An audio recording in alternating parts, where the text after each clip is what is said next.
Saints fans and who-dats from all over the world. It's time for the Bayou Blitz.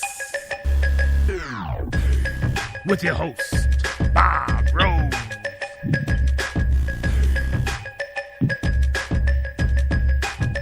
Good evening, New Orleans Saints fans, fans of the NFL, and fans of the Bayou Blitz everywhere.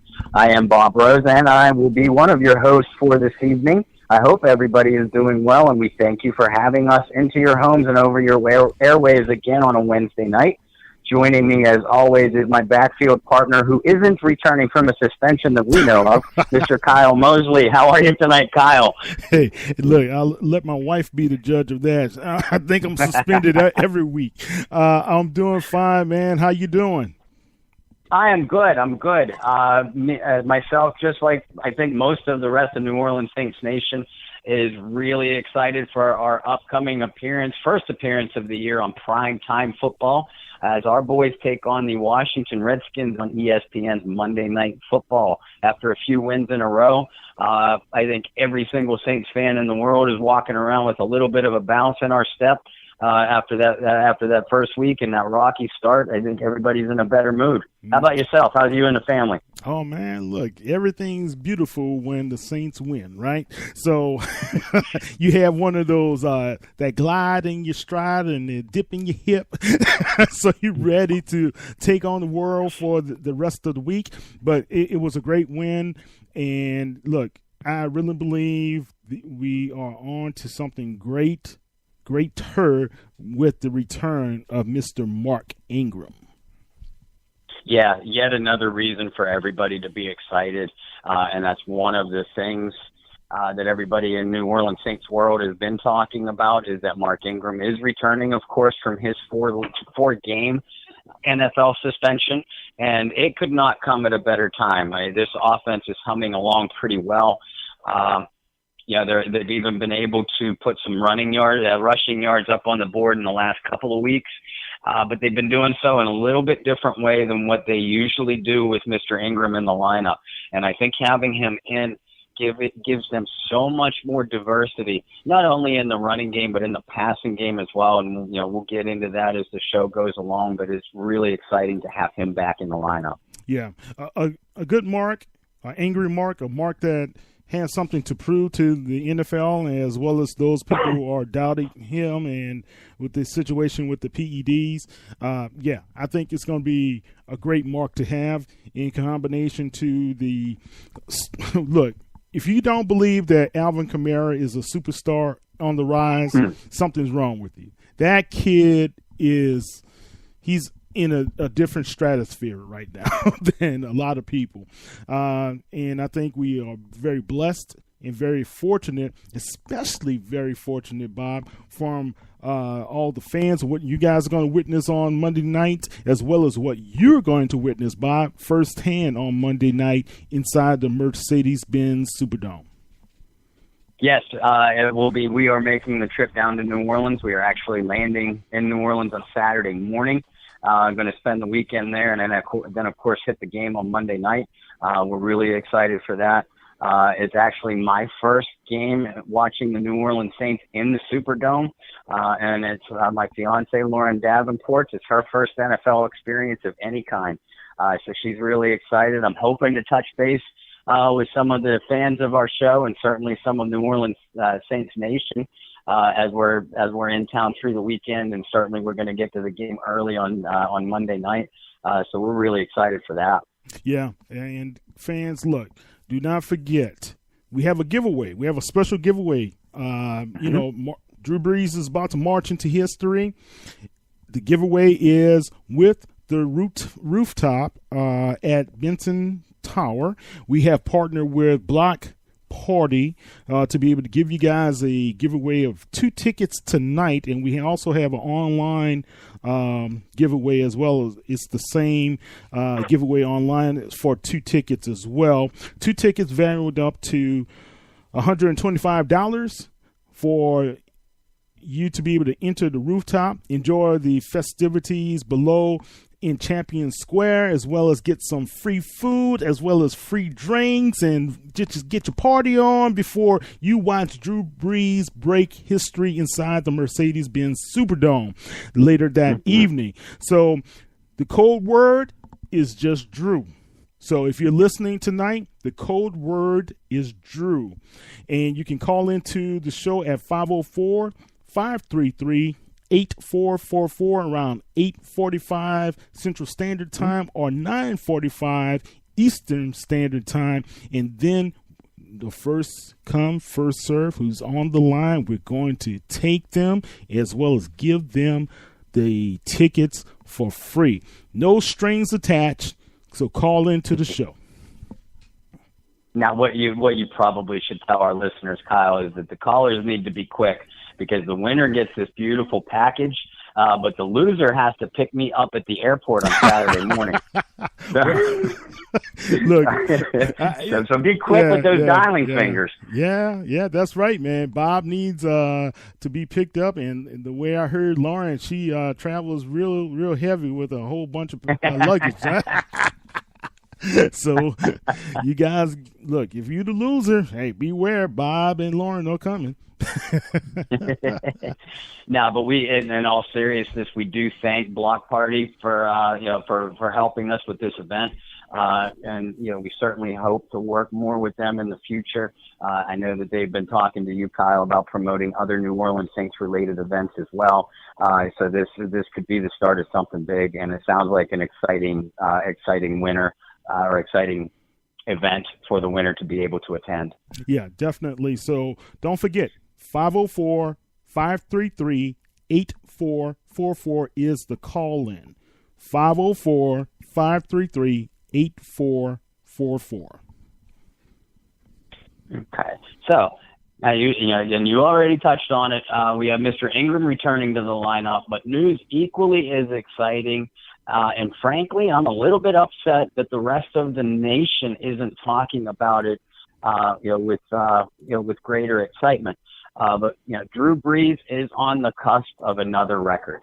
Now I know he holds a lot of them on his resume, on his extensive resume, but Drew is only 201 yards away from passing Peyton Manning as the NFL's all-time passing yardage leader. And to put things into perspective, that is right up there with the career home run leader in baseball, the rushing yardage leader in football, the points leader in basketball or hockey. It is one of the most prestigious records, career records, in all of sports. And I remember when Brett Favre broke Dan Marino, when Marino held it and Favre passed him, and then when Peyton Manning passed Favre a couple years later. That's all you heard about in the upcoming weeks when those two Hall of Fame players were getting ready to break the record. And at least in my opinion, we're not seeing enough people talk about that with Drew. As always, I think he is an underappreciated and underrated superstar, but he is indeed going to pass the record almost definitely in this Monday night game. Yeah, he's very underrated. And think about this, guys. All those guys up there, Dan Marino, Tom Brady, right now Drew Brees is third, then Brett Favre and Peyton Manning. Two of those guys, Peyton Manning as well as Brett Favre, people have them rightfully so. They're Hall of Famers, but these guys are at the on the Mount Rushmore of quarterbacks, so to speak. Now here you have Drew Brees, and I remember when Drew first came to the New Orleans Saints, and we were fortunate that Saban and his narcissistic staff did not believe enough in him and be able to choose him as their quarterback, and they thought something was going to be dreadfully wrong with his arm. And look, I also remember a lot of Saints fans in the NOLA.com forum. Those guys were calling Drew Brees hot garbage. I remember this, and I can bet you to this day, Bob, that a lot of those people who thought he would not amount to much as a New Orleans Saints quarterback are going to be right there cheering for him on Monday night. Absolutely. Absolutely. And I mean, he is, again, like we both agreed, yeah, he has been underappreciated throughout his career, not only nationwide, but in some of his fan bases as well. Jim Everett, who we had on a couple of months ago, talked about Drew when he was at Purdue, where of course, Jim went as well. And, they were kind of a fraternity there. Then of course with the San Diego Chargers, the Chargers couldn't wait to run Drew out of town. Now we know what kind of organization the Chargers have. We learned a little bit more when we had Quinn Early on a couple of weeks back. But yeah, the Chargers couldn't wait to run Drew out of town. And when Brees did become a free agent, there were only two teams that were interested in him, and that was the Miami Dolphins, as you just mentioned, and of course the New Orleans Saints. The rest of the NFL has probably been kicking themselves since 2006. But I mean, Drew is not only one of the greatest quarterbacks, one of the greatest football players of all time. I mean, he should be at the top, near the top of every list. But he and his family have also been such a pillar of the New Orleans community, the entire Gulf Coast region, because of course, as we all remember, the entire region was rebuilding from the tragedy and the devastation of Hurricane Katrina. And Drew and Coach Sean Payton and that whole regime, when they came in, they established a base, a family-oriented base at that, and a base of strength. And that's what this entire New Orleans Saints team rebuilt themselves around, and the rest, as we know, is history. Yes. The rest is history, and the rest is a great partnership between Drew Brees as well as Sean Payton. Look, we are fortunate. New Orleanians, if I can remember growing up many, many years, very disappointed about what was happening with our team. I was there in the Dome when we won our first playoff game, and I was there when we had many heartbreaks and painful memories, right? But the thing that we are fortunate to see, and most people do not realize it, is that when your team is able to bring a Super Bowl championship team to your city, that's an honor to have. And not only that, we are being honored by the performance of a guy who may be just barely breaking 6 feet tall, right? And a guy who carries himself, his family very well. You don't hear scandals. You don't hear issues with Drew outside of the NFL fraternity. What you hear is that he's a community guy. He made his commitment to the city, to the football team, to the fans, and he's been here. You never had to worry. We were worried a couple of times about his contract situation, but Drew Brees has I wouldn't say pillar of the New Orleans community. I think he is more the one of the leaders of our community at this particular time. And if he chooses to stay in New Orleans, like the Mannings did after Archie retired and everything, and Peyton and his brother Eli grew up, and both of those guys became Super Bowl champions, I would love to see what would happen to Drew Brees' sons, to see if those guys, as well as his daughter, how they're going to just have that pedigree of winning in their family, and Drew's just has that character about him ever since being a young quarterback in Texas and all the way through Purdue, and now in the black and gold. Of course, he was with the Chargers for a while and had a great running back like Tomlinson with him and Antonio Gates. So he had weapons before, but he was never really given that opportunity to really showcase. He was always looking over his shoulder. And I remember when Doug Flutie came in to take over for Drew Brees, he was benched, and he said that was one of the lowest points in his career. But I'm so thankful, Drew. You never gave up, and you stayed with us, and you are here in the black and gold. And you guys are going to witness something special on Monday night. I tell you this. Yeah, I mean, it is truly, like I said, I truly believe that this is one of the records that is right up there with, the home run king and the career rushing yardage leaders and et cetera, et cetera. It is a longevity of greatness and hard work, something that we know that Drew epitomizes, both of them, longevity and hard work. And I know he doesn't talk about individual awards and achievements because he's all about winning. He wants to put a second ring on his finger and a first ring for most other players on that team right now, and certainly another trophy case in the team's or a trophy in the team's trophy case. That's what's number one as far as his importance.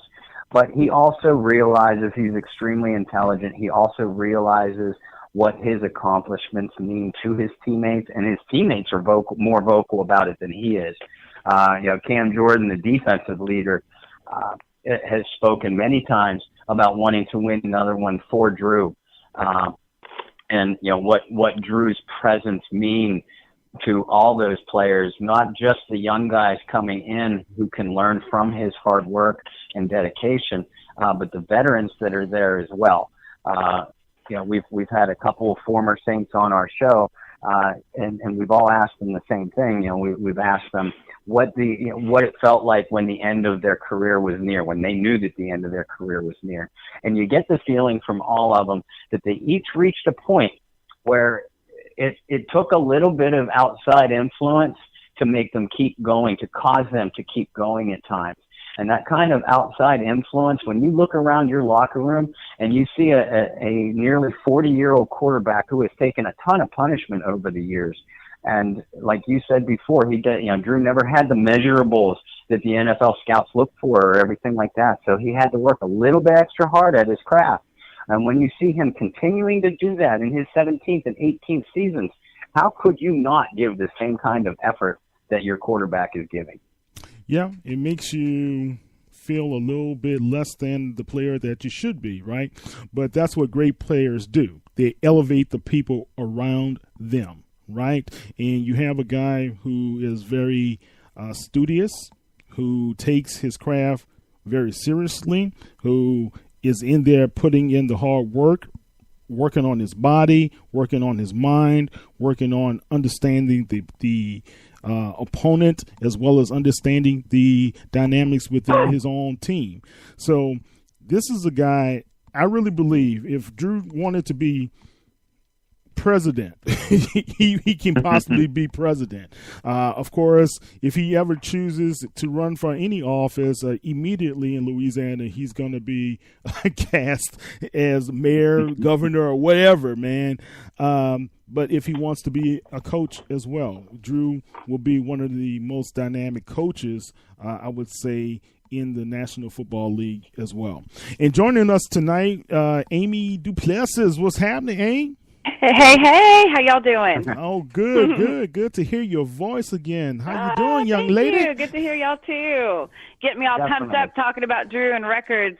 And as y'all were speaking about that, and I was listening, there's two chefs taking a break outside I'm at my shop, discussing the same thing you guys were. So it's definitely the buzz around town. Good. The buzz around town, I'm pretty sure a lot of people are kind of hyped and anxious about what's going to happen on Monday night. Tell me what else is going on. What's hot in New Orleans right now? Halloween. We do a full, we celebrate the whole month, but the last 2 weeks we just really go all out. So everybody's got their Halloween stuff out, mixed in with their black and gold flags, and excited to have ESPN and sports people in town for the weekend for the Monday Night Football game. That always brings a really cool buzz around town as well. So lots of fun stuff coming up. Good. I can't wait to experience myself. I get to experience that myself in a couple of days. Can't wait. Yeah. Definitely, we're gonna most definitely have to hook up, Amy. Yeah, so definitely. Tell us again where your shop is and how people can find you. We're at 816 Decatur in the French Quarter, basically in the heart of the French Quarter. About 3 doors down from Café du Monde, which is, world famous beignets. I'm across the street from Two Jacks, which is our second oldest restaurant in the city. The only bar that still has a stand-up bar where they had to stand up because they brought the horses in. So lots of history in this little hub.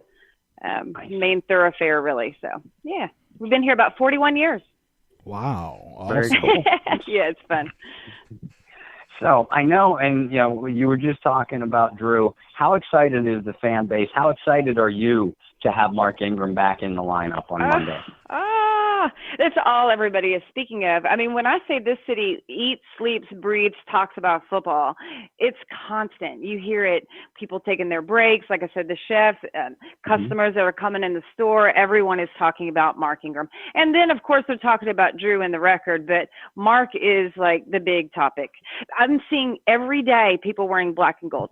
We wear black and gold on Fridays. It's a big thing. The nuns wear their jerseys over their habits. The bank tellers have their Saints stuff on. I mean, everybody wears it. But this week, everybody's wearing it every day. Lots of Mark Ingram jerseys. Lots. Yeah. So tell us, and I'd like to get both of your thoughts on this too. We know what Mark Ingram brings to the offense as a runner, as a running back. Tell us what else Mark brings to the offense and how that changes the offensive approach when he's in the lineup. I mean, I feel like he's kind of the anchor, to be honest. I feel like he's kind of the big brother of everybody and gets everybody hyped. And I really think that influence comes from the young guys that came in last year that kind of reignited that in him. And he just is kind of like the brother, father figure kind of guy. And it just changes the whole atmosphere, I think. And I think that the offense, the other guys know that they don't, he's another person that can make a play versus, okay, I have to do this. It's all on my shoulders, Kamara or whatever. So I think he brings that as well. Just a little bit of take a deep breath. There's somebody else to carry the weight, that can carry the weight. Yeah, definitely. You have to pick your pill. We're going to go after Kamara. We're going to go after Mark Ingram. And you have the versatility Ingram brings to the table as well. So if we look at the guys that were kind of spelling or filling in for Mark the first 4 games, Gillisley and Jonathan Williams, you didn't get that punch from those guys, right? And you didn't have defenses fearing what they could do. So you have a guy like Mark Ingram, who is not just a first and second down back. He's a first, second, third down back as well. Because if Drew needs a pass blocker, Mark is that pass blocker. If Drew needs that safety check down guy, that's Mark Ingram as well. So Mark Ingram brings the versatility. Alvin Kamara, you see, what you have in him as well as the versatility he brings to the table as well. So if you have 2 guys like that in the backfield, what will a defense do? it's really true, difficult. And that's true. And Alvin's playing with a bum, leg, knee, whatever it is. And so I was starting to get scared. Oh my gosh, is this where he's going to, go out? Or so Mark is going to take so much pressure on him. I don't think people realize that, he's not injured per se, but he could be injured. Right. So I'm so relieved on that aspect of it as well. There's so many things you could say about his return that benefit the team. It's just so layered. It's pretty amazing. Yeah. There's no question. And one other thing. You both hit the nail on the head. I'm sorry. Go ahead, Kyle. I'm sorry, Bob. One other thing, and I heard Deuce talk about it, and I heard Bobby talk about this. Those players love him. They love and they respect his presence in that locker room. So to have a guy that you love and respect, and you've been on a team before, you've been in locker rooms, or you've been in situations where if one person is out, it just doesn't feel quite right. So if you have that guy that comes back, it gives you that extra energy that you need or that you respond to. They're going to be so hyped up. That adrenaline in that place, the Superdome anyway. It's just going to be insane when he comes out of the tunnel. People are going to go. I have friends coming in from literally all over the place. Wow. Just decided last week. My girlfriend Emily is from St. Louis, is coming through. I've got friends from Connecticut, Indianapolis. I mean, Baton Rouge driving through.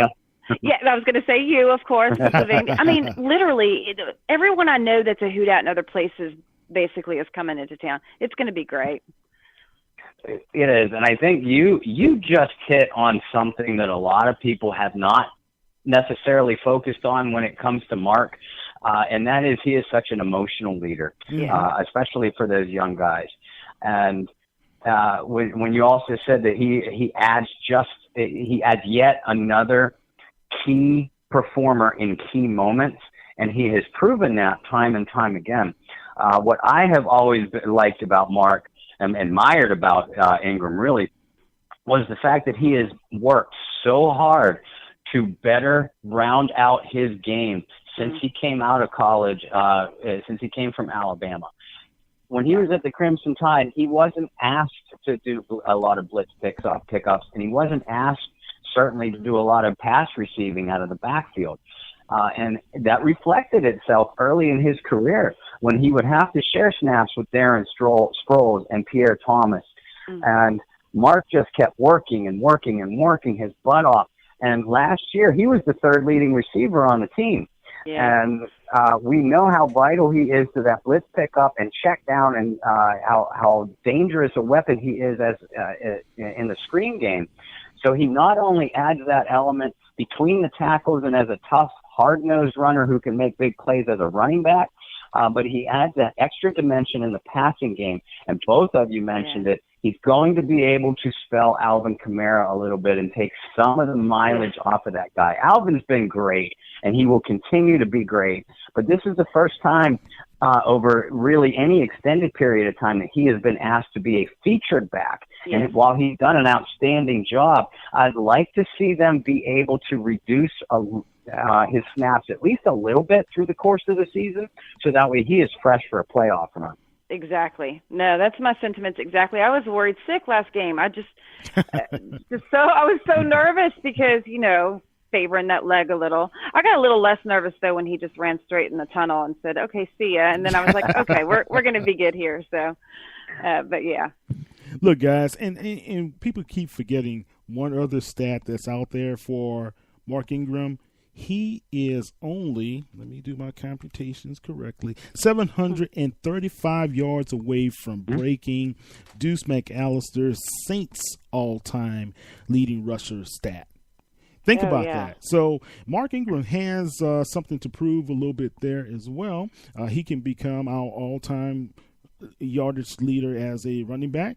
That's great. Then you have Alvin Kamara, the dynamics there between the two of those guys, Batman and Robin, I called them. But you have also a team that is a little bit more focused, and they're going to be a little bit more conscientious on how they're going to be able to game plan and run the ball. And Sean Payton, I know he's salivating. And he's just waiting to be able to put him out there and do some things. I always say an angry Mark Ingram is a better Mark Ingram. And he's going to be ready to rock and roll on Monday night. I don't know how they're going to sleep the night before. It's just going to be ridiculous. It's so exciting. It's like Christmas morning for those guys, and us too, really. It is. It is. And, guys, don't forget, right now the giveaway is in a few minutes to the rooftop at Benson Tower. So you can call into the show at 504-533-8444 in 15 minutes. First come, first serve. 2 tickets given away directly to you. Now, guys, when Mark Ingram's suspension was first announced, every single one of us started clamoring to take a look at the schedule and see who the Saints played in their first 4 games, and et cetera. So we all know the conversations. We had them with other people. We've had them with each other. So this New Orleans finished up the first quarter of the season with a 3-1 record, which I think is about what we all said would be best case scenario. Right. So, and Amy, I'd like to start with you. What are some of the, name us off a couple of things that you really are positive about after the first 4 games, and then a couple things that you're worried about or would like to see them clean up as they head towards midseason. Right. So, it's hard to say much about the offense, even though I feel like watching the games hasn't reflected the actual statistics that are on paper. Like, I was very shocked to see that Benjamin Watson had 13 receptions when I was going over stuff after this last game. It doesn't seem that way, I guess, because I've been so focused on the defense. So defense, obviously, the cornerback situation, it's the same thing as the years. It's the same thing we talked about on the last show that we thought we had rectified. Cornerback situation, safety situation, pass rush. It's just the same old thing. However, I do feel like game 1 through game 4, there has been some sort of, I don't know, maybe a plan in place, or it looks like that they're getting a little bit better. Davenport, to me, has evolved immensely. I wasn't, first game, I was like, what's going on here? The game where Crawley played and then they put Williams in and they took him out, and I was terrified. But for some reason, I felt a little bit better against the Giants. But yeah, the offense, everything looks good. I mean, I feel like everything looks good. I feel like the offensive line was a little weird at first, especially in the first game.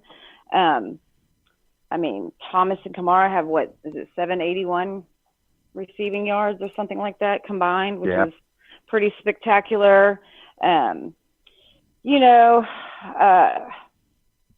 Yeah, I mean, that's basically it. And I think what Kamara has, does he have 275, 76 rushing yards maybe? Am I right with that? Yes, ma'am. Right on the nose. Is it? Okay, good. So that's, I'm kind of a statistic girl, but it's been a weird long day. So that's good too. So really with the offense, it's not much worries. It's the same old defensive stuff that I'm really stressed about. So what about you, Kyle? Oh, sorry, Amy. No, you're good. I'm good. I'm done. Yeah, well, and I have to echo Amy. We're talking about a defense that right now we're ranking at 29th in the league. Points per game we're giving up. 24th in the league with total yardage per game we're giving up. We're tied 20th only for sacks, and we're tied 25th for takeaways. That's an issue, man. I know we had the takeaway, and I still don't understand how Lattimore let Eli Manning run him down. But I know you can say he had an angle, but he still ran him down. But that's a concern, guys. NFL Network brought up a good stat, and it was a really telling stat that they showed the Saints cornerbacks, Lattimore, P.J. Williams, as well as Crawley. In 2017, Lattimore would give up 45.3 yards per game to a receiver. In 2018, he's given up 129.0. Okay, so that's a differential of 83.7. Okay, and I think he has corrected a lot of his deficiencies from that first couple of games. The problem is the other side, and Deion Sanders echoed the same thing I'm about to say. He said, look at what's happening with Crawley as well as P.J. Williams. They are not giving him a good compliment. And Crawley, in my opinion, man, I'm really concerned about his technique. He and P.J. have a tendency to keep looking into the backfield to see what the quarterback is going to do. And, you saw Crawley get burned again on Sunday doing the same thing, guys. So I don't know if it is where we can say you can bring in somebody off the street. No, I think the talent is there. I just think where's your focus and where's your head, and how you're studying your opponent is going to be the key here for Crawley. And we need him down the stretch because we have some very tough games that we're about to head into, guys. So let's see how he does against the Redskins, how he will perform there. But after the bye, man, he's got to come out smoking and be that Ken Crawley of 2017. Yeah, he does. And, Amy, you ran down the laundry list of things that we had talked about the last time that we had you on the show, which was around the OTAs. And, really those questions still have yet to be answered. Starting on the back end, Lattimore, I think, is going to be fine. He really got off to a slow start, to an awful start, particularly against Tampa Bay. I think he's cleaned up his game and he's gotten back to the physical man-to-man type of player that won the Defensive Rookie of the Year last year. So I'm not, as long as he stays healthy, I'm not worried about him going forward. The other side, I couldn't agree with both of you more. Crawley, and I've always been a Crawley defender. I like the guy. I like the kid. I think he does have some flaws in his game that opponents can take advantage of, but he's a solid number 2 cornerback when he is playing well, but he hasn't played well. Kyle or Amy, I don't remember which one of you mentioned it, but both he and P.J. Williams keep getting caught with their eyes in the backfield. And the safety help over the top, and Amy, you pointed this out, safety help over the top just isn't getting there fast enough when either of those cornerbacks are getting beat. Now, I thought that all the defensive backs did a much better job last week of keeping the play in front of them. Beckham, I think, had 7 catches, and Shepard had 12 or 13, you said, Amy? Yes. But it didn't feel like it at the time. I agree with you. So that tells us that they at least controlled and contained the Giants' passing offense.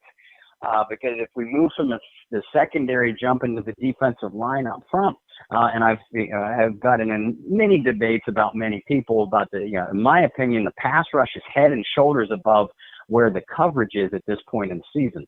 Still not good because it's not consistent, but it's in a lot of those games, in Tampa Bay especially, the secondary was just getting beat so fast that I don't care if you had Reggie White, Lawrence Taylor, Deacon Jones, and Joe Green up front. They had to have Usain Bolt type of speed to get to that quarterback before the pass was out of their hands. In recent weeks, I think they're playing better. I think they're getting good push up front from the interior. Taylor Stallworth last week, Tyler Davison, and Sheldon Rankins is playing some really solid ball. So I like this defensive line going forward. I think it's the strongest unit of any of the 3 defensively. But guys, Demario Davis, tell me you aren't really impressed with his play. He had I guess for the season he has 37 tackles. Is that? Am I right? 37? Maybe? Looking. I know he had 11 this past week. He did. But I'm pretty sure it's 37 total. I may be wrong, but I'm almost. Nope. Yeah. So, he just keeps coming up, and he's got so much energy. I like the guy anyway. I like his whole demeanor. I like the way he lives his life. And he's solid. And I think to myself, when I saw the stat of the 37 tackles so far, I'm like, oh my God, what would we have done without him? Honestly, because what else is there really? I mean, he's like the shining star. Obviously, Cam is as well. 4 sacks. Has he had 4 sacks? And 4. I don't know how many batted down, but so that's kind of those 2 have been the saving grace for me so far. Marcus Williams too. What interception? 1 interception. Marcus. Yeah, he has. He has the only interception so far. That's what I thought. Yeah. So yeah. The thing about our defense though is playing Washington. I mean, I know we're looking long term, but playing Washington, their top Reed and Thompson have only 323 receiving yards for the entire year. We're at like 781 with Thomas and Alvin. So I think the only really thing to worry about them, you don't know what Alex Smith is going to show up. But, Adrian Peterson, what is he, like 240 yards? Where did that pretty close. Where did that come from? Like, who turned on his ignition? I mean, where did this happen? So, hopefully him playing for us before won't be too hard to game plan on. And hopefully this defense can stop that. I really think hopefully this is maybe a lot of wishful thinking, but for some reason, I think the defense is going to surprise us on Monday and show out. I hope I'm right. Yeah, I think they are too. And you started to, and it's a great segue into the Washington preview. I am certainly more impressed with the Redskins defensively than I am offensively. Yes. We know that the Saints have had trouble with Alex Smith in the past. I'd rather not recount some of those horrific nightmares. But Smith is a quarterback that can beat you, and you can't sleep on him. As far as the Redskins' offensive statistics, no, they are not overly impressive. They're averaging about 21 points a game. But we know what Chris Thompson can do out of the backfield. And even though he might not have a high statistical grade right now, we know that he's a dangerous weapon. And Jamison Crowder at wide receiver, he is that quick, skittish guy that has always given Ken Crawley and P.J. Williams trouble. So they're going to have to find a way to contain him and keep Paul Richardson from getting deep. That's what I was going to say. Those are my keys, yeah. Yeah, Richardson, he's got, 9-10 receptions, and, he's definitely not a Butterfinger type guy. So have to cover him pretty well. Now, Butterfingers, gee, I don't know who you could be referring to when you say that. I don't know. Take a big guess. Yeah. Well, look, Bob, your old friend, showed his true self again. Look, I could not understand why he was trying to field the punt anyway, man. You're on the 2-yard line, 3-yard line, whatever. Why? Why do it? I'm starting to worry about Ginn and some of his decision-making, all in all. And also, sometimes when he's doing some of those jet sweeps, man, that dude does not want to get hit. He's running out of bounds. He doesn't. You're right.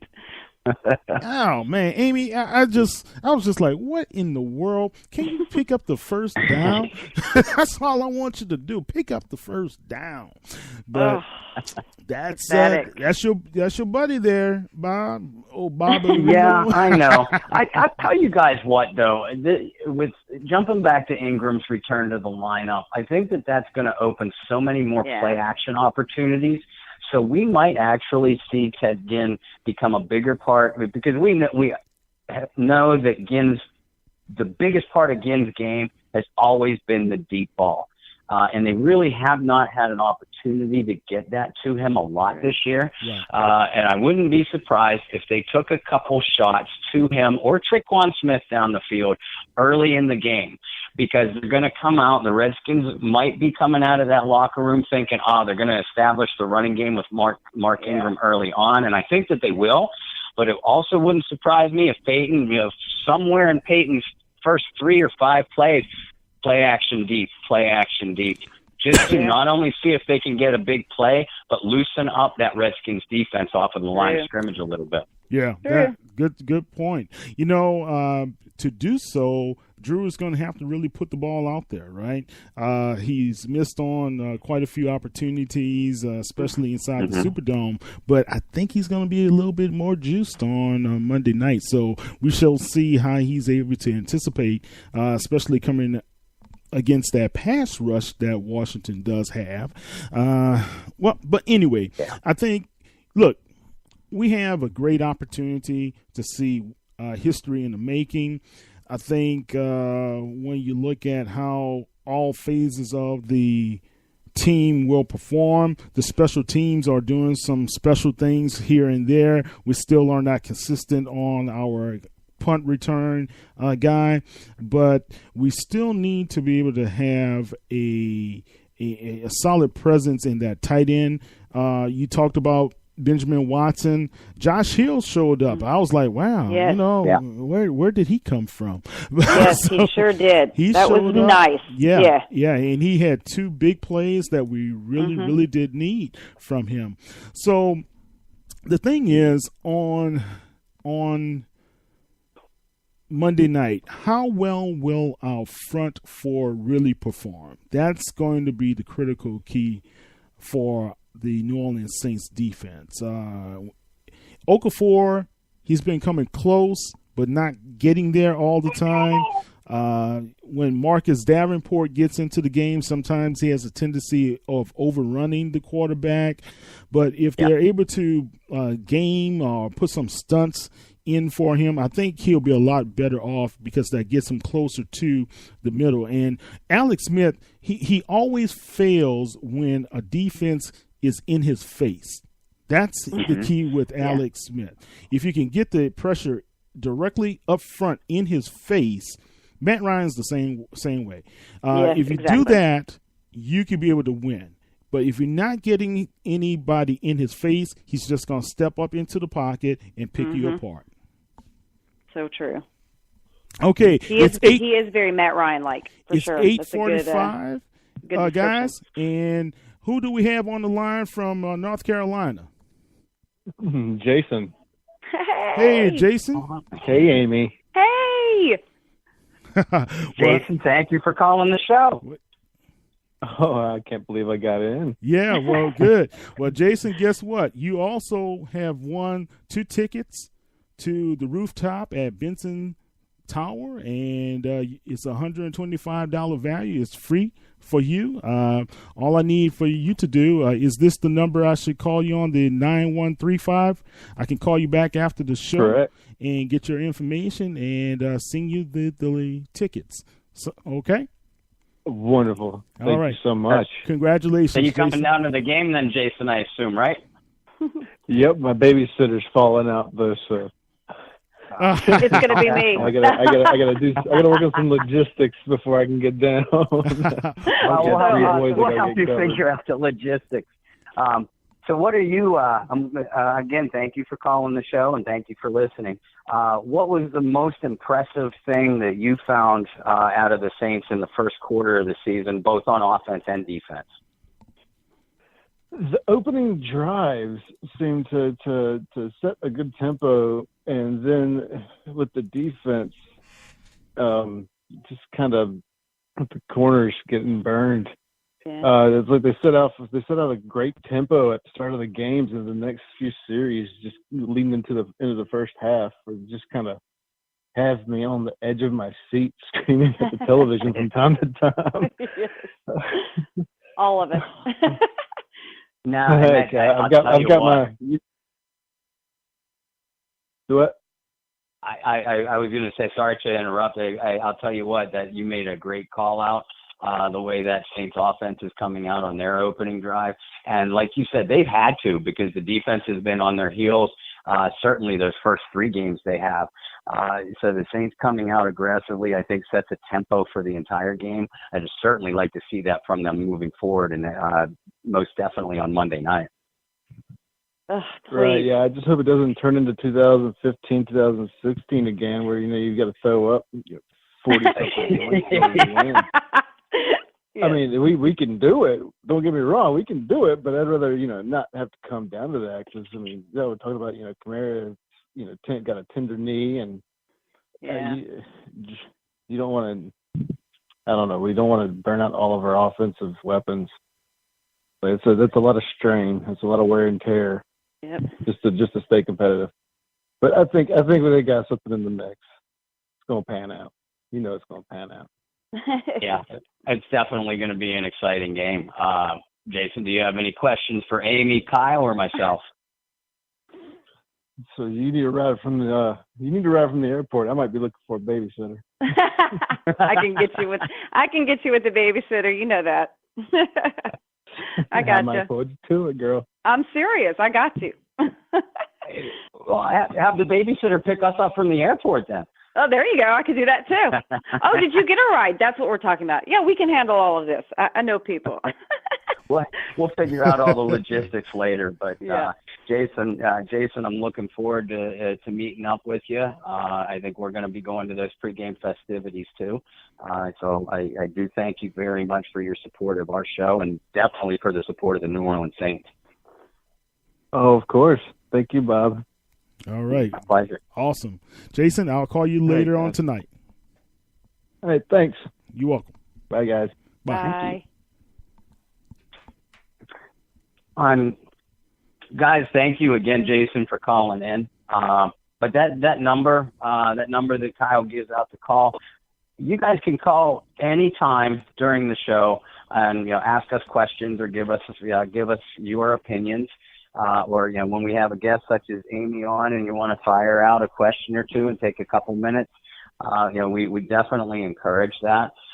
We talk every week that our Bayou Blitz Facebook group is growing, and I'm so proud of it and the interaction that everybody is is having on there.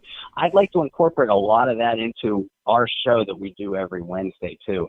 I know that we have a good listening audience, and a lot of people are commenting and asking questions in the Facebook group itself, which I'm happy. But please feel free to make yourself part of the show too.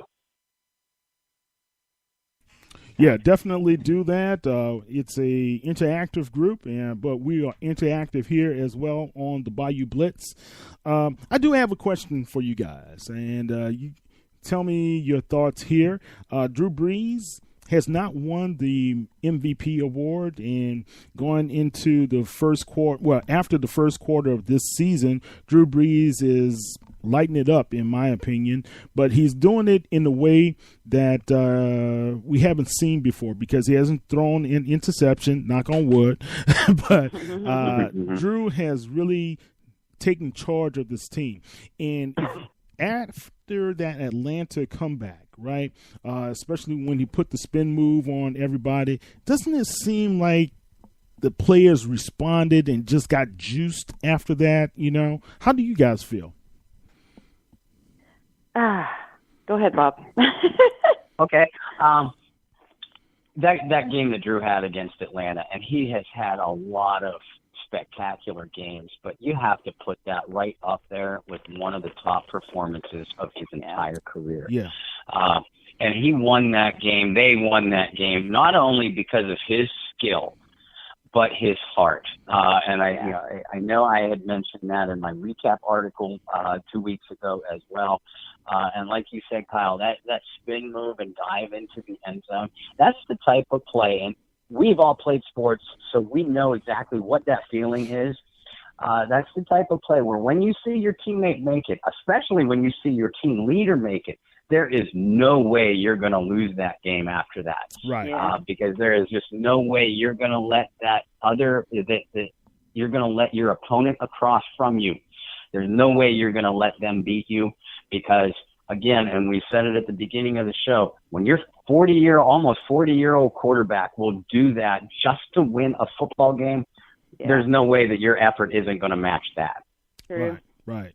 He had the twinkle in his eye. That Drew Brees, like you could see it. You could see it through the screen that he was ready to go and he was going to make it happen. It was incredible. Yeah, it was, man. And I just like his decision making this year more than any other year before.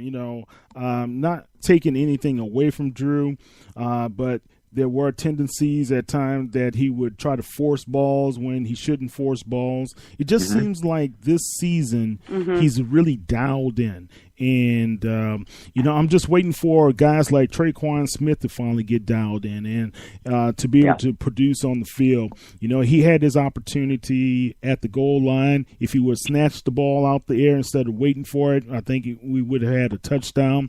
But, guys need to see their leaders really say, hey, it's on us. If y'all really want to see it, I'm going to do it, and you got to follow suit.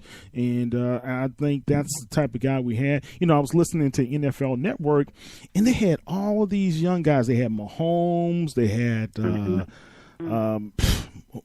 Goff and all these other guys up there for MVP talk. And I'm thinking, have you guys not watched Drew Brees? Why should they start now? It's true. I mean, she has a point. She does have a point. Hey, good point. Yeah, that is a good point. So, I just wonder, man, if we really are not only going to see history at the end of the season with him being able to lift that MVP award. Wouldn't that be something? But, I'm so bitter and I hold a grudge because we think he should have been it 100 times. It's just he's just never in the mentions, and I just feel like no one takes him serious. And it's like you look at his pedigree and it's like, what is going on here? So, I don't know. This is definitely a different Drew Brees. He's on a mission. He's always good, but he is so focused this year. It's so noticeable. It is definitely. Yeah, and I agree with both of you, particularly in 2011. I frankly thought that was highway robbery, that he did not get the league MVP award. But I guarantee you everybody in that Saints locker room, not only now, but every year since 2006, I guarantee you that they wouldn't want anyone other than number 9 taking snaps for them. And, the type of person that Drew Brees is, that means more to him than any league MVP would anyway. Yeah. True. Yeah, championships are more valuable than the individual awards, in my opinion. But still, I'm a little biased. I want to see him hoist something. The respect factor, and you brought this up earlier, Bob. Think about the 2 guys that he is due to pass in Brett Favre as well as Peyton Manning. Why aren't we hearing more of what's going to happen, what type of this record is going to fall? And the national media is just not giving the due respect. We understand that. But when you have that Monday night game, let's forget about the national media, forget about what's not going to happen. Let's just do it. Let's just do it on the field. And that's the mentality I believe these guys have taken, and you're going to see on Monday night. Can't wait. Yeah, Can't wait. And I'm so excited. Yeah. As a testimony to Drew, let's do a quick rundown of some of the other league records that he holds, and how the team did. A couple things come to mind and we mentioned it a few weeks ago when we had Barry Hurstis on, the year that he broke the single season passing yardage record. He did it against Atlanta. They won the game.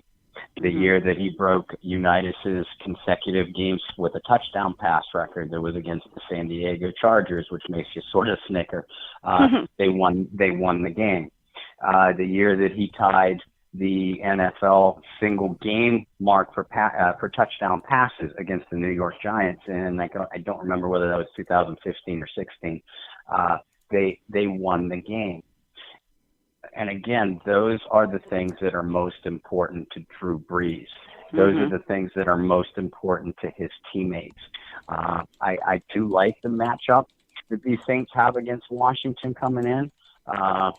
Defensively, and you said it before, Amy, I think defensively that the Redskins are going to present more of a challenge to the Saints offense than the Redskins offense is to the Saints defense. True. What do each of you see the Saints offense being able to do, and what must they do to have success against the Washington defense? Well, I'm just going to go out and say, go all out from the beginning. I mean, quick, fast, let's get it, let's score right out of the bucket, and just keep going and just keep scoring and just keep that mindset. I think that what you mentioned him about coming out and throwing deep, that I think that is key, and then just polish it up with the run game. That's what I would like to see happen. I think that's really what they need to do. Yeah, I mean, just come out running, come out with long, deep passes, score a couple of times, and go from there. Yeah, I wouldn't be surprised if Sean Payton tries to go for it early, first half, for him to be able to break the record. Look, I think a controlled game against the Redskins always kind of wears those guys down, and they're not the type of team that's going to be balling and trying to throw it up to really come back. Adrian Peterson, he may not see as many yards this game as he did before, but if we're able to control the ball, have long sustained drives, being able to pound it and wear down that defense. I always call long drives with the running game, it's like a body blow for a puncher in a boxing fight. You really soften those guys up. And I think we need to be ready to see a lot of the run, play action, being able to have the control ball or the short passes to like Michael Thomas and those guys. That's going to be the way for us to really be able to control the game from the onset. One other thing, the defense. Did you only say offense, or can I talk about the defense? I'm sorry. You talk about whatever we need to talk about. So, yeah, go ahead. Yeah, I apologize, guys. I'm real talkative today for some reason. But the defense has to be able to take the ball away. We've got to be able to I would love to see at least 2 turnovers in our favor, as well as at least 3 to 4 sacks. That combination, I believe, does well. And if we continue to put some pressure, hit him, hit him, make him uncomfortable, man, that's a winning formula. That's it. I mean, defensively, the Skins have to have Smith and Kerrigan produce, or they're done. I mean, those two both have to really, really, really produce. I mean, if so that's really what they've got to focus on. I mean, just to be in the right spots and rush the passer. I mean, that's what they're going to do. Just like you said, if they can contain Brees, then it's going to be difficult for us. But they're not going to contain Brees, so it's all going to be good. They're just not. I really do have a good feeling about this. I feel like Smith and Kerrigan are really good, and they can handle that, I think, for a while. But I think that really those two are going to wear down, and I feel like it's just going to go off the rails into the third quarter. Yeah. That's my prediction.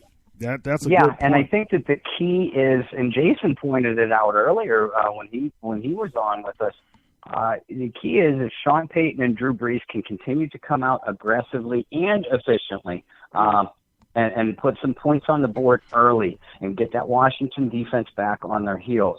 Then, like you said, Kyle, and like we talked about earlier, then they can establish Ingram and Kamara in the running game, and then that opens up your entire playbook.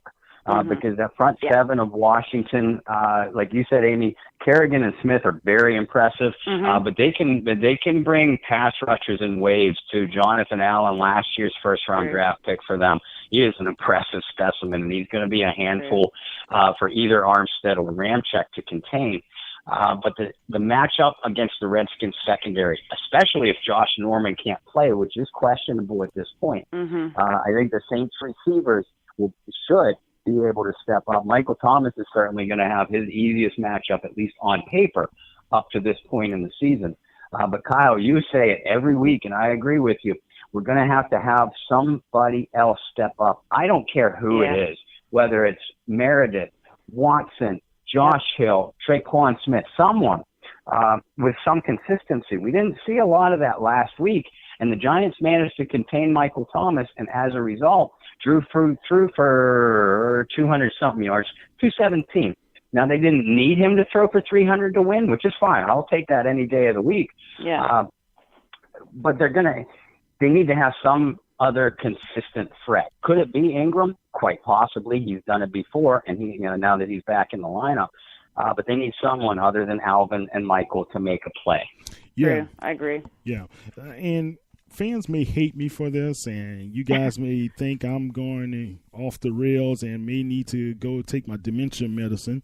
But Taysom Hill, and I'm starting to get a feel, and I understand some of the run-pass option plays are great to have, but I don't want us to get too cute for our own good.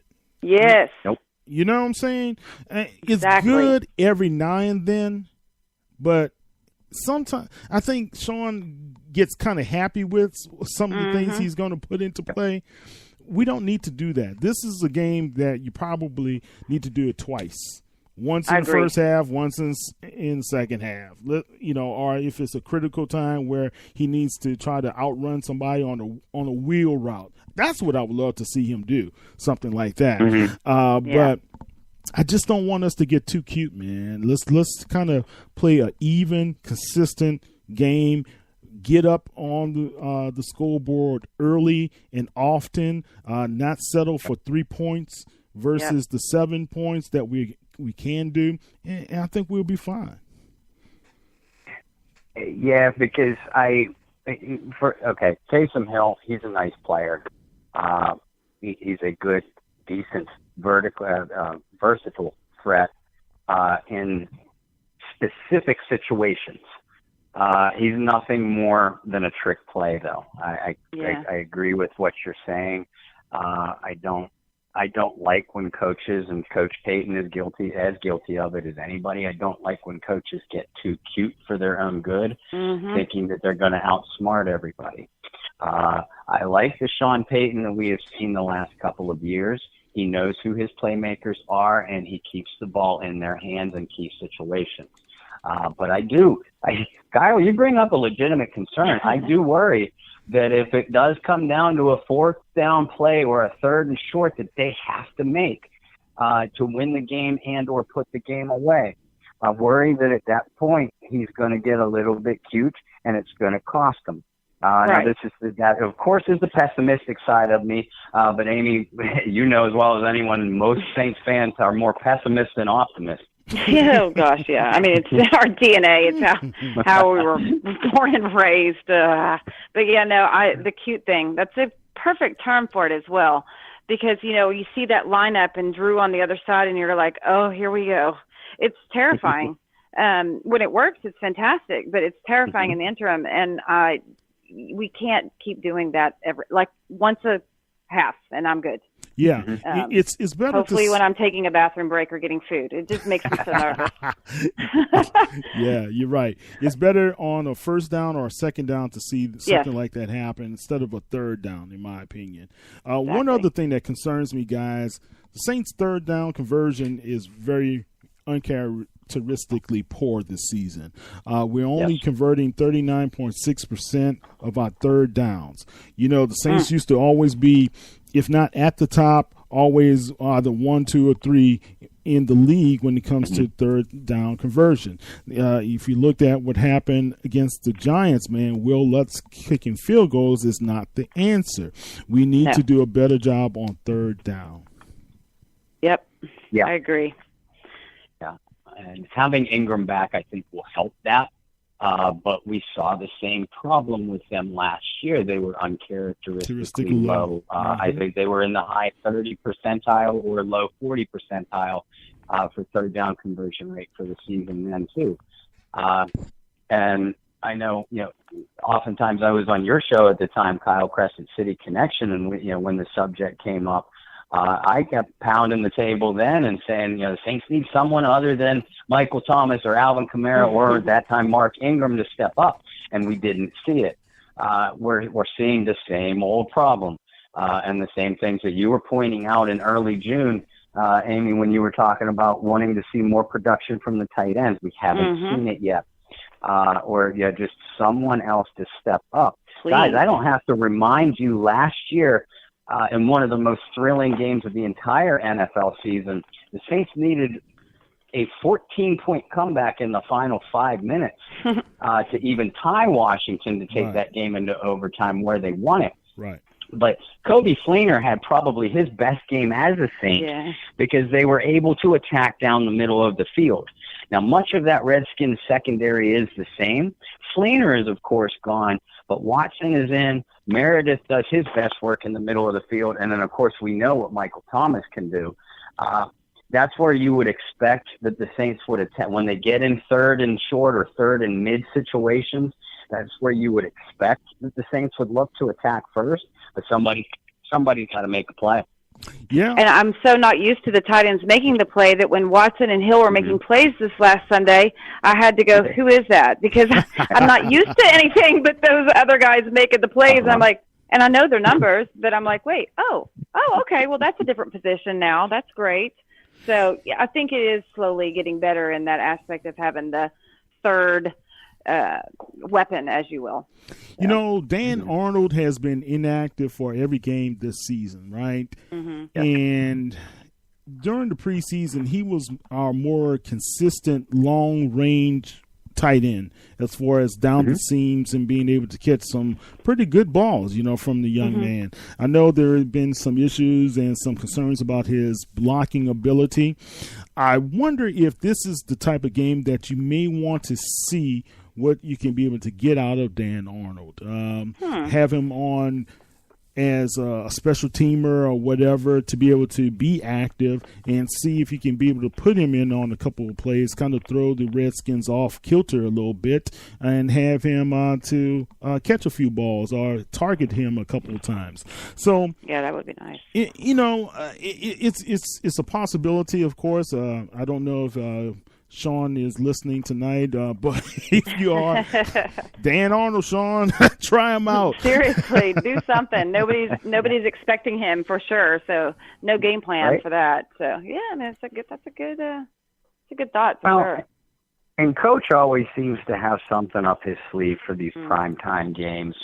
So that could be precisely the kind of thing that we see. Yeah. I mean, he has such a great feel for the pulse of this team. That he knows what he knows what they need, and he also knows what his players can do best in their best positions, and that's where they've succeeded the last couple of years. He and his coaching staff have been putting their best players in the best possible positions to succeed.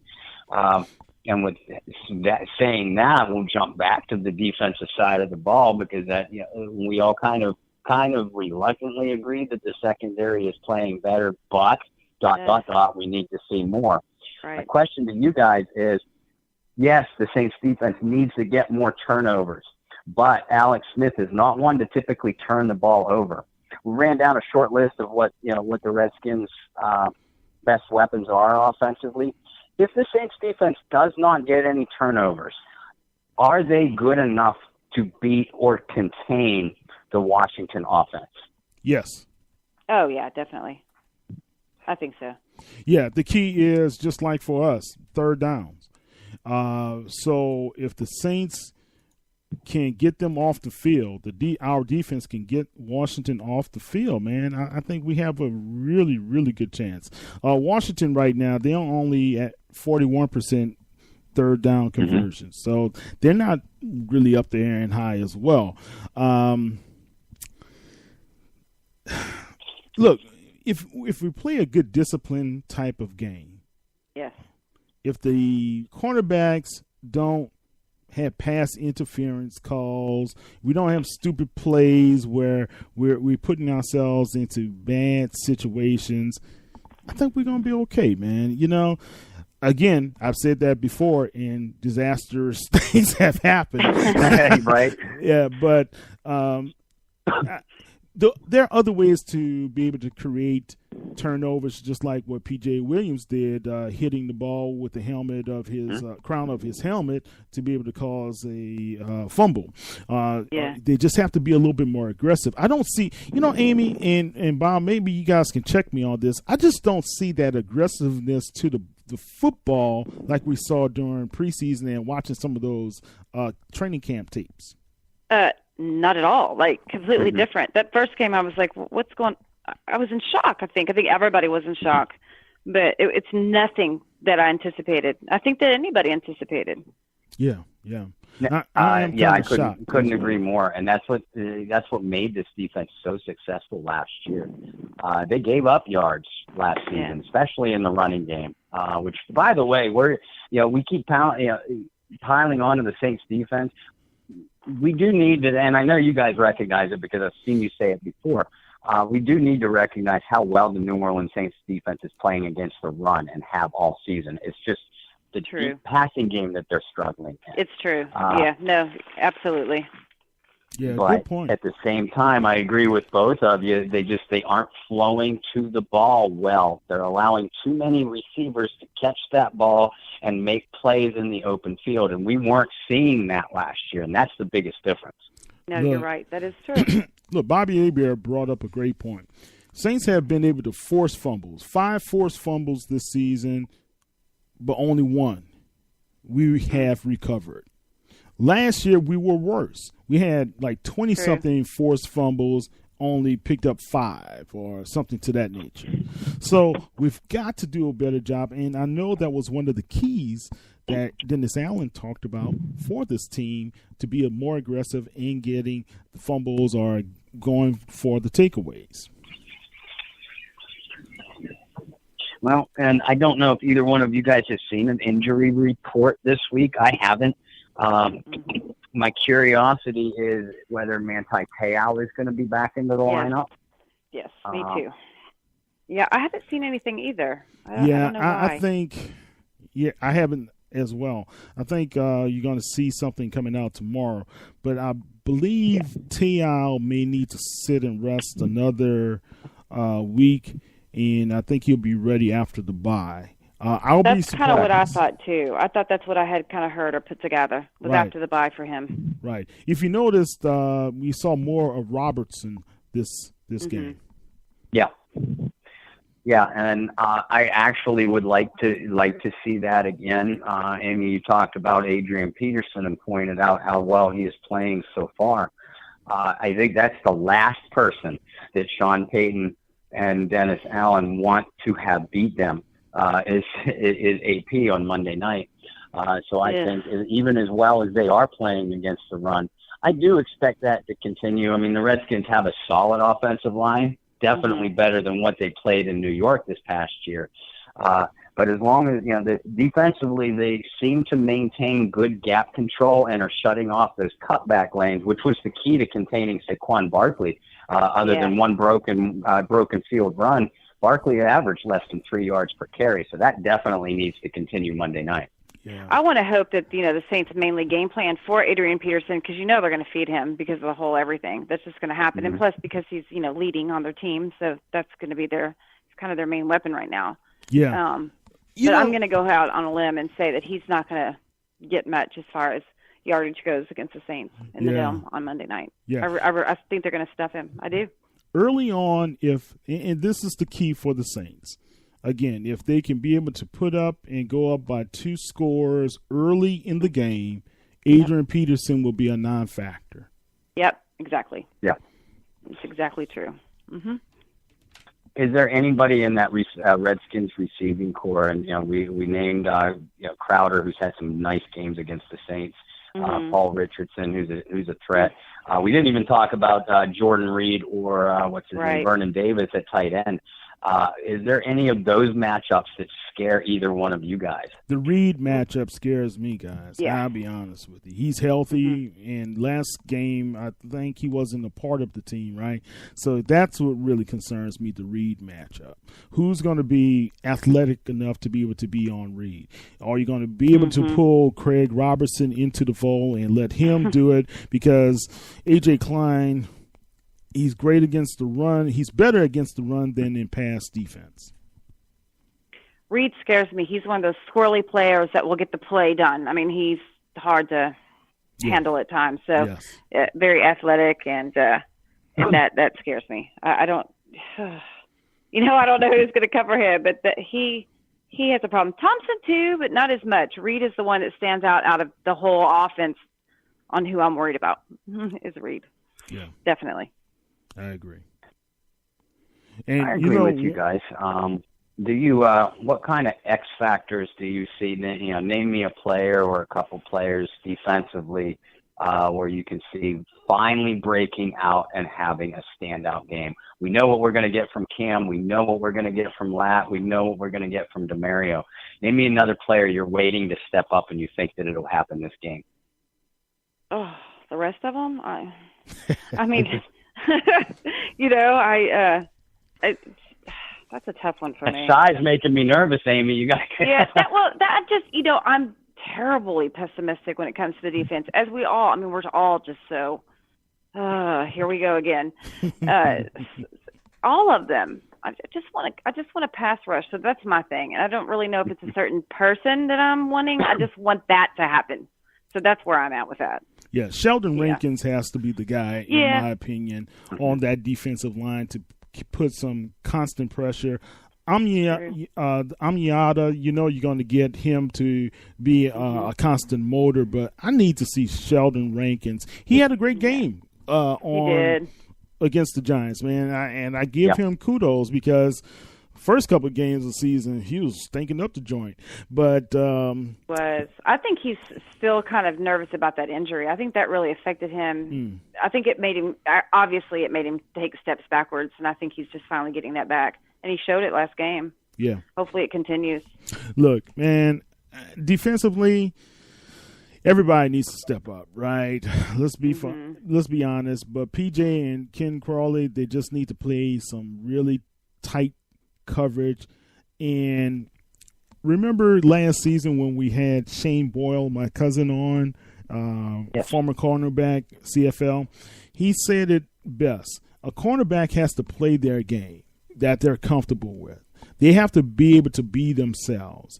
And if you lose confidence in how you're playing and what you're going to do and execute as a cornerback in this league, you're going to always be hesitant. You're always going to be looking in the backfield, what's the quarterback doing, instead of looking at your receiver that you're defending. You should always keep your eye on the receiver's midsection, because that's where you know he's going to go. He can't leave anywhere else in this world without that midsection being attached to him.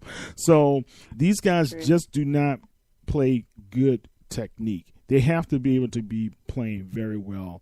But on the flip side, man, I'm more concerned about those two Bamas, Payne and Allen. Those Alabama guys, man. It's always the Alabama guys. Yeah. So how are we going to defend against those guys, because they have been harassing quarterbacks the first quarter of this season? Yeah.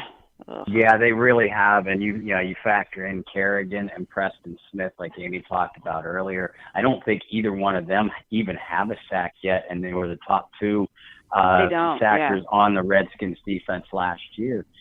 And then you have, and I can never pronounce his last name, so I am just going to call him Matty I. Adonis or something like that. He is a solid player. Yeah, I think so. I think he leads the team.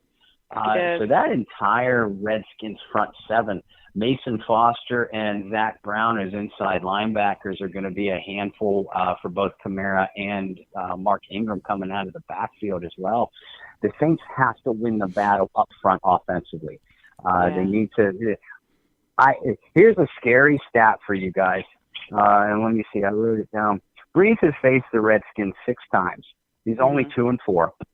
He has thrown for average 296 yards per game against them. Okay, that's typical Drew.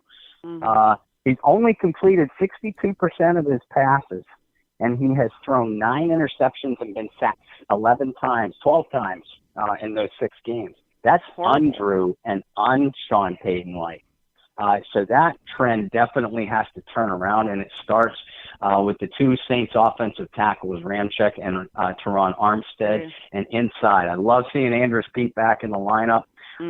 Max Unger is playing better. He still seems a little slow side to side, and Warford is as solid as they come, but they have to win those battles up front. Yeah, definitely. That's why the only way you can control an aggressive front 4, and sometimes those guys play 3-4, is that you've got to pound it into their midsection. You've got to be physical on those guys and wear them down. I don't anticipate that first half to be a blowout, but if we can really get up a couple of scores, let's say by 10 points at least, going into halftime, and then if we're able to come out, stop them, or get the ball ourselves and go down and score again, I feel a lot better. But the thing is, we cannot allow those guys to be aggressive to try to hunt and hit Drew early and often. We've got to be early and often pounding their guts and smacking them in the face. Yep. Absolutely. And speaking of scary statistics, we've been talking about both sides of the ball all night. In those 6 matchups since against Washington since 2006, Redskins quarterbacks have averaged 309 yards per game with 14 touchdowns and 1 interception in 6 games. Now, that was a different quarterback. We're facing Alex Smith in a Washington uniform. There was a couple games with Kirk Cousins, one very forgettable game with Robert RG3. And then even Jason Campbell looked like a competent NFL quarterback. Now, those were different Saints defenses then, too. But all three of us are very statistics-oriented people. And as I'm putting together my preview pieces for the week, I put together those stats, and I shook my head because I was like, okay, these are two trends that are going to need to be reversed on Monday night for certain. True, for sure. You guys have both mentioned Jordan Reed as the X factor that you're worried about. Mm-hmm. I expect the Saints defensively, the two safeties, Marcus Williams and Von Bell, I expect big games out of them. Williams is playing better. We already know he's a Pro Bowl caliber defensive back. And Von Bell, after a putrid start first couple of games, he played really well and has seemingly forced Kurt Coleman to the bench. He played the majority of the snaps defensively against the Giants this past week. And Vaughn has some decent man-to-man coverage skills.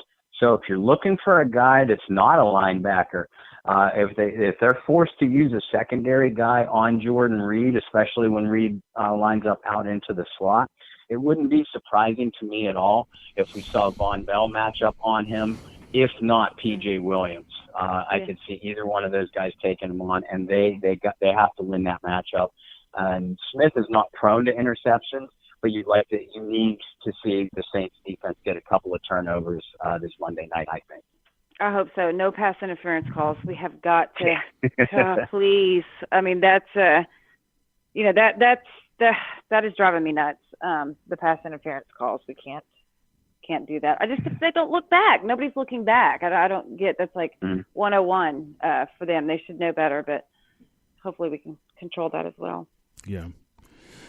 Well, one thing I would like to say too, man, if we really can, those safeties have to play better. And look, Kurt Coleman, I'm still wondering where is he? I'm sorry. I just don't see him in any play whatsoever defensively.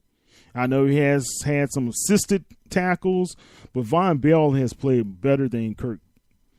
So, I don't know. Oh, definitely. I agree with that completely. Yeah. Yeah, you're right. I don't know why I didn't. But he has. Von Bell really has stepped up in the past 2 games for sure. And it's been nice to see that. I'm just not used to any of that. But yeah, he's done better than I thought he did. And definitely better than the first game, which nobody played well the first game. So throw that one in the trash can. And you expect Dennis Allen and the secondary coach Aaron Glenn. You expect them to figure out, what kind of schemes, and it probably will be the type of situation that they're going to individualize their coverages according to matchups every single week. This Redskins receiving core does not have the same talent, certainly not the individual standouts that the Giants did, definitely not the Falcons, or even the Cleveland Browns or Tampa Bay Buccaneers. So we might see them try a more physical approach. I'm certainly not against that because I prefer a physical man-to-man style of play from the cornerbacks if they have that skill set. And B, if you're going to try something new or something that might be out of a comfort zone, this week is probably the week to do it. Yeah, definitely. Definitely agree with that. It is the week to do it for sure. Yeah. Okay, well, good, guys. Bob, I know we're coming to the end of the show. Any last thoughts, any predictions, or anything we need to talk about before we sign off? Well, we definitely want to I meant to do it at the beginning of the show, so Lyndon, if you're still listening, I apologize.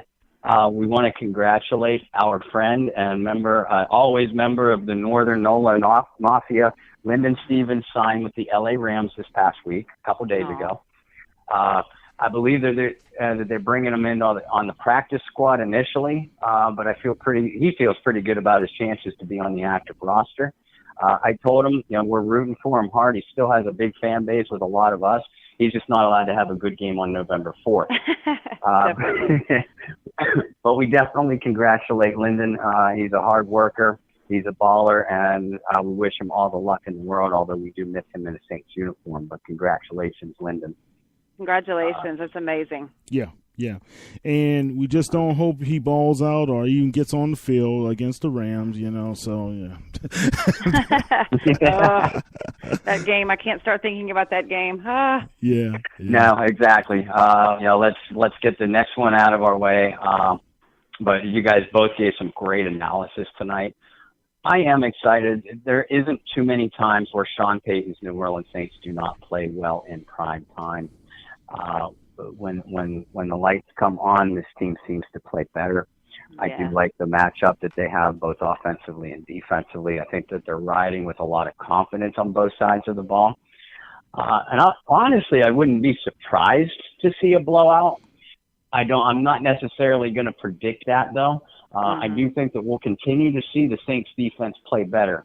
Like you said, Amy, before, I'm hoping to get a couple of turnovers from them. Yeah. But I could see the Saints winning this game by 10 or 12 points.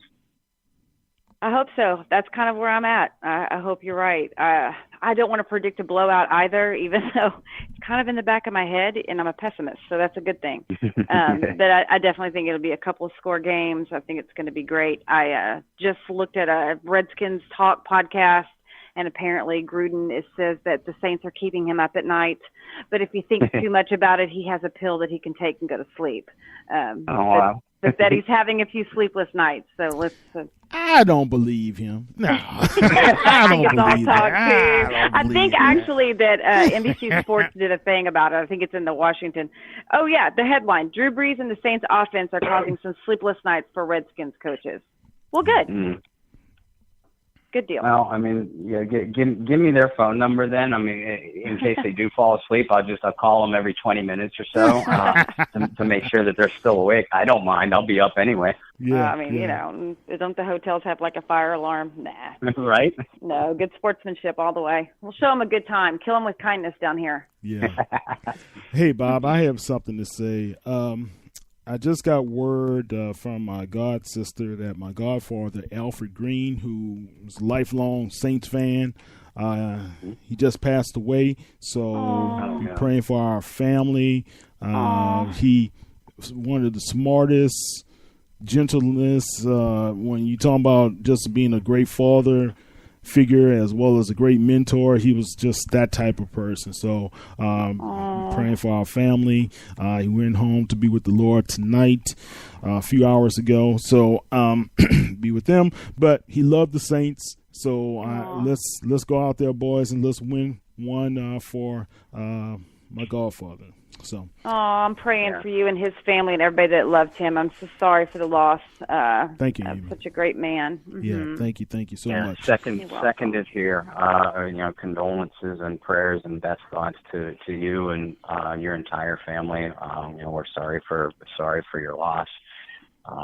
But like you said, Kyle, he'll be looking down on his Saints, hopefully witnessing a victory on Monday night. But he'll be looking down and cheering, win or lose, I'm sure, as he did his whole life. Yeah, definitely.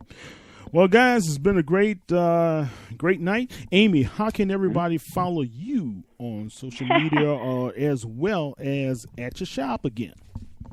Yeah, so really with the shop, I do Instagram. So Head to Toe NO for Head to Toe New Orleans on Instagram, and you can follow us on there.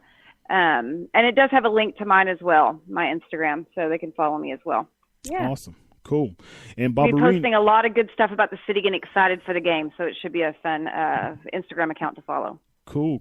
Do you guys deliver T-shirts if someone buys them online or? Oh, yeah, we do. Now, I don't really have shirts per se, but I have Saints jewelry, ties, cufflinks, stuff like that. So I have Saints things, just not T-shirts. All right, well, cool. Good to know. Yeah. And Mr. Bob Rose of the Bayou Blitz, how can everybody follow you? Very easy. Meet me at the New Orleans airport at approximately 11:30 a.m. Saturday morning. No. I know a guy. I seriously, I am looking forward to catching up with a lot of people and meeting most of you for the first time when we are down there for the game and over the weekend. But that's a conversation for social media, and anybody that has my phone number can message me, which, by the way, I am on Facebook at Bob Rose, and on Twitter as well, at BobbyR2613. I post all my articles and our podcast replays on my page, and also my articles through the Canal Street Chronicles, which is available on Facebook, Canal Street Chronicles, or Twitter at Saint CSC. And we talked about it a little bit earlier. If you are not already a member of the Bayou Blitz Facebook group, please send myself, Kyle, or Amy a quick message. We would love to add you into the group. I think everybody seems to be having a lot of fun. There's a lot of good debates and a lot of good back and forth. The group is well over 1,000 members now, and I hope it continues to grow. So if you are not already a member, send us a request. If you know someone who would like our show or does like our show, have them send us a request. Guarantee you they'll be added. We want to keep increasing our family. I'm having a lot of fun with it. I hope you guys are too. It's great. It's such a positive, fun family atmosphere in there. It's a lot of fun. I love it. Good. And guys, don't forget, you can be able to follow Bob and the Bayou Blitz podcast on www.saintspodcast.com, and you can follow us at www.saintsnews.net /giveaway. We have one more giveaway for the Benson rooftop tower type of deal. So you can go online and go there and check that out. And don't forget also, you can follow us at Saints News on Twitter, Instagram, and on Facebook, and read Barry Hurst's every morning at www.saintsnewsnetwork.com. This is Kyle T. Mosley of the Saints News Network with Mr. Bob Rose of the Bayou Blitz and Amy Duplessis. As always, Amy, very well welcome, and you are the show. You are us now, so you are a co-host. You are a co-host, so don't think you can't ever come on and be with us. Okay. Thank you so much. I appreciate you. No problem, guys. Don't forget, root for Drew, root for history, and bless you, boys. It's going to be a great game. Have a great time. Be safe. Who dat, baby? Take care. Who dat? Do that.